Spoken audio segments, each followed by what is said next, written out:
Now to an immigration and humanitarian crisis playing out in North Africa. Look at this. In just the past 24 hours, these are some of at least 60,000 migrants crossing the border between Morocco and two small Spanish territories. Look at that, even braving water and other dangerous conditions. Their goal is to get into Europe. So far, 34 have died trying. Now, this is a map that helps us understand that area better.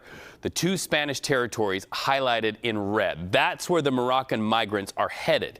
The territories are the EU's only land borders with Africa. So Morocco doesn't officially recognize that enclave as Spanish territories, often refers to them as occupied lands. So Spain's Ministry of the Interior released this footage showing migrants returning from Spain to Morocco. Spain sent more than 25,000 of them back and says departures happen at a rate of about 150 people, get this, per minute. CBS News international reporter Aiden Stretch has more from Spain's southern coast.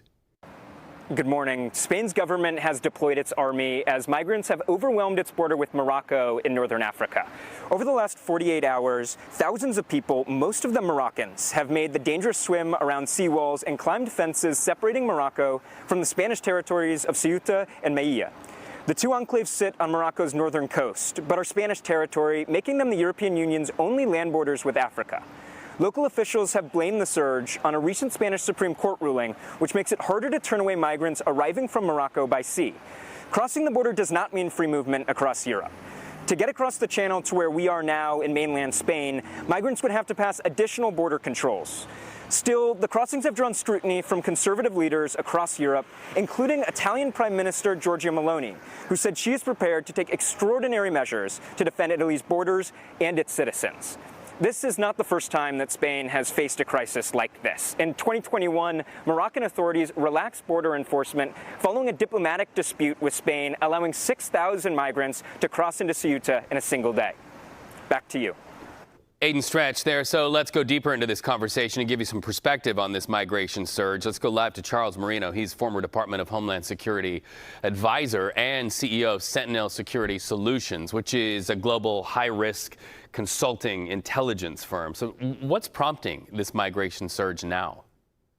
Well, there's a multitude of factors, but it begins with enticements. Look, we're talking about the coast of North Africa here, separated by a waterway between Morocco and Spain. And those in Morocco pay attention, especially as they've got this interest in migrating and entering into Europe.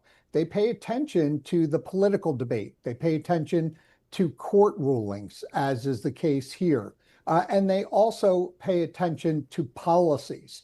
And sometimes those decisions and policies can serve as an enticement to bring forth this type of mass migration that we're seeing.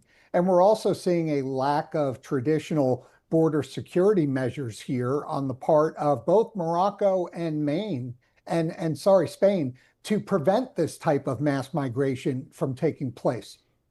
And I want to see how you frame this according to your studies and expertise, even your counsel in the past in leadership. Is this a humanitarian crisis and an immigration crisis, or do you separate the two?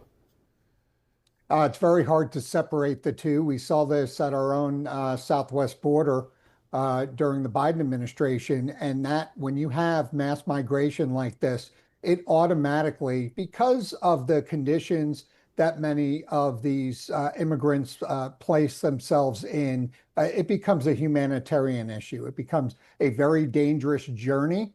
And then that dangerous factor continues throughout the path of migration. Let's remember, a lot of these people are not going to remain in Spain, in the vicinity of Ceuta. They're going to continue this migratory path throughout the rest of Europe. And that means they're going to place the control of their lives, in many cases, in the hands of traffickers who are only in it for monetary gain and not in it for the humanitarian factor of taking care of these folks. Charles Marino, thank you so much for the conversation.